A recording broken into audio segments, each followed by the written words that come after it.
Welcome to Heart with Luz Stella, from my heart to your heart. Thank you for being here. So before we begin this journey, this episode, let's just take a moment for a nice 3 deep breaths. And as you do them, just allow the sound to flow through. I'm going to start with this. Just allow it, feel it, breathe. So please start your first breath, inhaling into the light to your head, just fills your whole body with light as you release the worries of today, what has held you stuck. You are just letting go for now to live this moment, be present. Inhale again.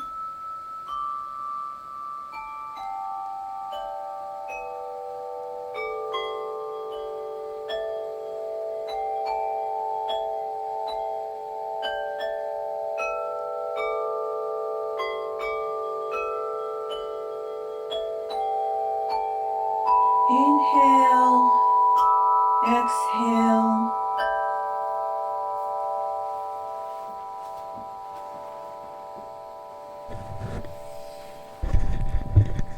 And again, focus on the breath as we enter the sound of the crystal bowl. Being gentle with yourself, allowing the sound to go through every cell of your body.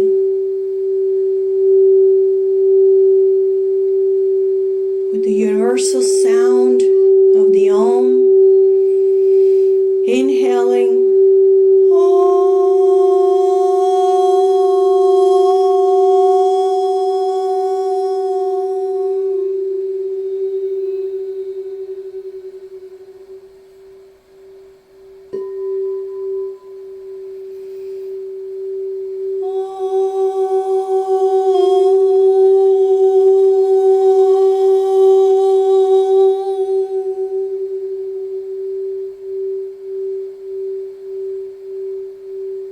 One last Om.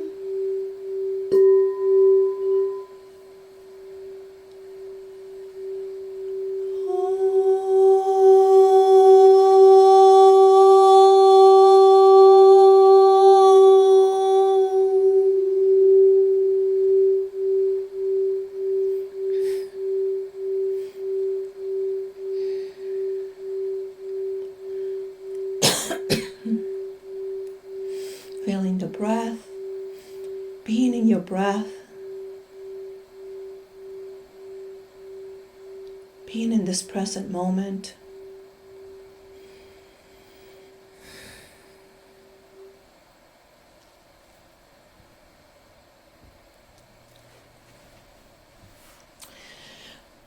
Oh, excuse me.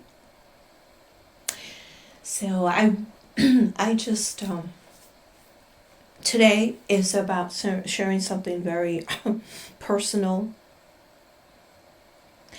As some of you may have seen my first episode, as I shared the loss of my son. He was 18 years old in a car accident on his way back to college. This experience really took my soul, my spirit to another level. So today I want to share about the signs that we get of love, signs of love after a loss. And I know that in the physical, it's very hard for people to believe in signs or to truly believe that there are signs from loved ones who have passed on. To me, the experience was so undeniable of when I started seeing those signs. And yes, you do question if you're crazy or you're just because of the grief, you want to hear, you want to believe, right? It's really clinging on to that the physical experience of having that loved one with you, and you just hold on to dear. And I questioned that. I said to myself, I said, no, this is just a coincidence, or this is just, it's just something that just happens, that it's not related to a sign, right? So this episode is about those signs that I want to share with you. When you understand that the clearest sign for me, the first one, was the sunflower. So the sunflower was when I, of course, you start looking back, when my son was born, my then husband, his father, brought me to the hospital, brought me one sunflower, which I even laughed because I usually get a big bouquet. But in this time, it meant something for him, and there's no accident or coincidence. And then later on, there was this big mirror in the house, and he said, "Oh, how can we repurpose this?" And he has talent for painting. His family comes from artists, so he painted this really big sunflower. So my son Antonio grew up with that flower in the living room, and so it became really his flower and my daughter's flower, as she told me, that he started getting inspired. They both got inspired with the sunflower. And there's so many, there's so much symbology in with the sunflower. It's just. I started seeing it, the first one, I think, the trip that I was with my youngest, and we were going to California, and at the airport, my son, my youngest, said, "Hey mom, look at that guy carrying sunflowers," because we knew about the sunflower. And yes, this random guy in the airport was walking around with a bouquet of sunflowers. So that was so beautiful. And another time, I can go on with so many sunflowers, but I want to bring this to you now about when I first, the first day that I was going back to work after my son's passing, and I came out of the house, and there was this beautiful butterfly. It was yellow and black, and it was just flying around in circles right as I walked out the door. And I looked at it, and I'm like, wow, this is like, I just felt it. You just feel it. You don't understand it, but you feel it. And of course, I can tell you, from grief does give you a very special sensitivity to your surroundings, because you're in that space that is just very extreme, like sadness, and that's part of grieving. And so I just said, oh, I'm just wanting to cling on and feel like there's something there special because of the butterfly. But that butterfly just flew around in circles for a couple of minutes. And I just stood there watching it, and I just felt it was his spirit, that he was just saying, "I'm here, Mom. I'm here with you always." And so that was my first, as I came back out to the world, after I was actually out of work for like a couple of weeks. And then on other trips, everywhere I went, there would always be somehow, somewhere, a sunflower. And the places that I was there, I felt like the message from him was, "You're in the right place. This is where you're meant to be." So it's the sunflower path is what I call it. It's because it really showed me, okay, it's a confirmation. Yes, you're good here. You're supposed to be here. This is for you. So I really started, because it's just so many. So another time, I have to say, this experience was with my daughter. We went to get a tattoo. I've never gotten a tattoo. It was my first one, but I wanted to have his message, and it was the "It's all good" message, and it was we were waiting to get the tattoo, and then there was a guy walking, and he had a big bouquet of sunflowers. He was selling sunflowers. So it's like, okay, this is just so much that it was just undeniable to get those messages. Um, you know, you start believing because it wasn't just a sunflower, it was the butterfly, and then there was music. So certain songs that Over the Rainbow was another one that just played one morning, and I just started crying because I felt he was singing to me and saying he was over that rainbow and he was happy. So it really was very precious, and it's just things that you can't explain, but how they touch your soul it's really when it's real. It's not your imagination or you wanting to believe. It really truly feels it's to the core of your being. You feel it's real. And so the more I started seeing that, I'm like, okay, now I understand, and he's with me. You get those messages. He's with me always. And in fact, I feel his presence many a times, and I feel that sometimes he's with me, and sometimes he's like somewhere in the mystery of the universe. Maybe he's in a school or something. I don't know, but I do know that I just there are times where I felt his presence just like hugging me, and so I would get people who, of course, well intended, would tell me, "Oh, you just you should not hold him back on this plane." So I really started asking around and started tapping into, like, I don't want to hold his spirit back on this plane and hold him back from his purpose of where he's supposed to be. I just said, but as the heart of a mother, I am going to tap into that heart and just let my heart let me know. He's going to let me know if it's okay or not, if he's allowed or not, because of course I would always honor that. That's my unconditional love towards my son. And so I just started saying, okay, no, I can call on him. It's not like it's clinging on, help me or get me through this. No, it was more understanding that he was with me always. And I would really call on him whenever, like, oh, please, watch over your brother, watch over your sister. And I know he watches over us. And not just us, his friends. His friends have had so many signs. They've traveled and they shared. One friend went to Italy and she was walking, all of a sudden she gets into a street and the street's name is Antonio. And she sent me a picture. Another time is when they were somewhere and there were sunflowers and they sent me a picture. So he would also give them messages they understood completely and believed.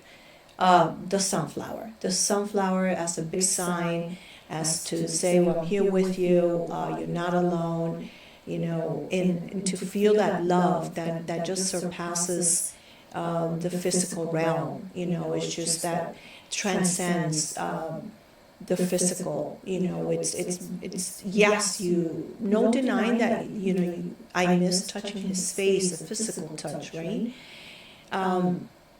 Then I have to hold myself and say, hey, you feel his spirit is with you, so be with that. My apologies, my throat. I understood that the heart has ways of hearing that the mind can't explain. And so that's what understanding that has been so liberating, because it's not like, okay, you always have to question, is it your heart or your spirit that's really, your mind or your heart that's talking. It's really sitting with that and saying, you know what I feel in my heart, I know that is in my heart of what is of the mind. That yes, the mind can justify everything and anything, but it goes beyond the heart. It's really your spirit tapping into your heart and saying, yes, it's true, and yes, you get the signs. You get the signs that they're with you always, that they really, however that is in the mystery, I don't know. I don't think anyone has the answers. I mean, I know those people that have shared experiences of the afterlife when they come back, but then who's to say that it's just like a temporary thing that they see, but is it like that? I mean, I've tapped in and investigated so many ways, like, in the afterlife, the people that have those kind of experiences or versus, there's so many theories. To me, I just came to terms of saying, you know what, I don't need to figure that out. I just need to feel what is for my heart and my spirit in my connection with my son. And it's been undeniable, so many experiences that I've had of him being there with me. And so I wanted to share that because if this can help any of you, if you've lost someone dear to you, and to know that those signs are real. So be alert to the signs and take them in, and take them into your heart, and feel it in your spirit that it is so. It's really beautiful. It's a beautiful, to cry in sadness for them doesn't do them the service they deserve, meaning to honor their life here. And that's why this has come about, the legacy of the passion he had for life, and this plane, and how he's still, here, and he is part of this. And I've even felt him when I do sound healing sessions, his presence, and he's kind of like assisted me. I just call on all the angels, archangels, and the light beings, and the ancestors, and he is an ancestor. So that's also something so beautiful, because it just comes from that divine source, all of it. And I'm just grateful that I feel it, and that I've been given this opportunity to now come and say, if I can be a voice so that others can find some comfort and some saying, you're not crazy, and really tap into your heart and really feel what is true for you, because that is the bottom line, is how it feels for you. And that's why this heart to heart, because it truly is on this heart level that is in coherence with the mind, because it's not saying, people say, oh, you're fighting the mind. Yeah, the mind has, it's its own thing. No, it's that coherence that goes between the heart and the mind, and then it gives you that discernment of saying, okay, this is not the ego playing in the mind. It is from the spirit, from your heart, from that raw heart, that you open your heart to the experiences, and to know that in the mystery, divine mystery, and godly mystery of beyond the physical realm, what is there? I just know that all these years that I've experienced Antonio, in that I feel like he's brought me here. I mean, he's brought me to California. He's brought me to this place where it is time to share this. It is time to share my story, not as a story per se, but as the experience of saying, you're not alone, and if you lost someone, that just be alert to the signs, and just embrace the light within, that it just brings that ancestor with you, and know that, this is just the way you honor that person that's passed, is through your life and legacy of that loving life to its fullest. Wow. So I just want to thank you for being here and listening to this, and that your heart hears it in coherence with your mind, and that you come to that place where it brings you that comfort and some peace. If it's something that's recent,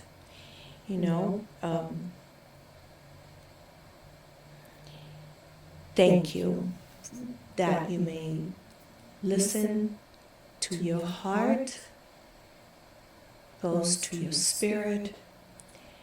And stay tuned for the next episode of my journey. This is Luz Stella from Heart to Heart. Thank you.